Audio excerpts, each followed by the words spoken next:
But now we want to bring back in Shane and talk about the more immediate risk of storms over the next 2 days and flooding, really. That's right. Flooding is going to be the main thing that we're concerned about. Today it was the damaging wind, which we did see those storms develop, Chelsea. Now, I always like to try and paint some kind of positivity into your day at some point. So let's start with the tropics, shall we? The good news is, as we kick off hurricane season, there are no tropical developments that we are concerned about at this time. We're dealing with quite a bit of Saharan dust that's moving across the Atlantic, and that should keep us quiet on the tropical side. However, we still have a lot of moisture in the air, and it is going to be falling across South Florida in the form of some heavy rain and downpours. So tomorrow's next weather alert kind of got a wide time frame here because it does look like the forecast models are a little bit all over the place with the timing. You're going to want to be on alert from noon until 10 o'clock in the evening. Yes, we could be dealing with some widespread showers and storms that lead to flash flooding threats. Some of this rain could be impacting your evening commute back home from work tomorrow, with several inches of rainfall possible.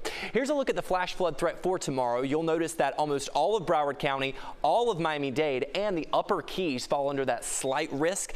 That is a level 2 out of 4 for excessive rainfall, which could lead to flooding. So let's take a look at the next weather rain tracker. I think tomorrow morning we could have a few scattered isolated showers and storms. I think the bulk of it's really going to arrive for the middle of the day and then through the early evening. This is a snapshot of noon. Go ahead and pack the umbrella with you as you head out the door, and make sure your loved ones, as you're sending them off to school, have one as well. This particular model run keeps things quiet for the back half of the afternoon. Earlier today, some forecast models had this completely covered in red, orange, and yellow, showing those heavier downpours. So I'd rather you be prepared for that. Factor a little bit of extra time as you're driving back home from work tomorrow. This model run is now showing another surge of showers and storms that arrive around 8, 9, 10 o'clock, quieting down slightly overnight, but then another batch of widespread showers and storms pushes in on Tuesday, which is why we are going to be having another next weather alert for your Tuesday.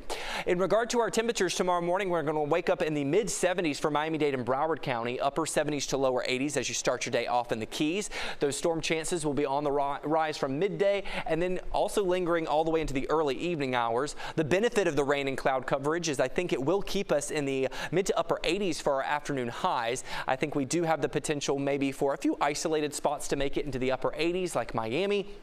It's going to very much depend on the timing of those storms as to how high our temperatures climb.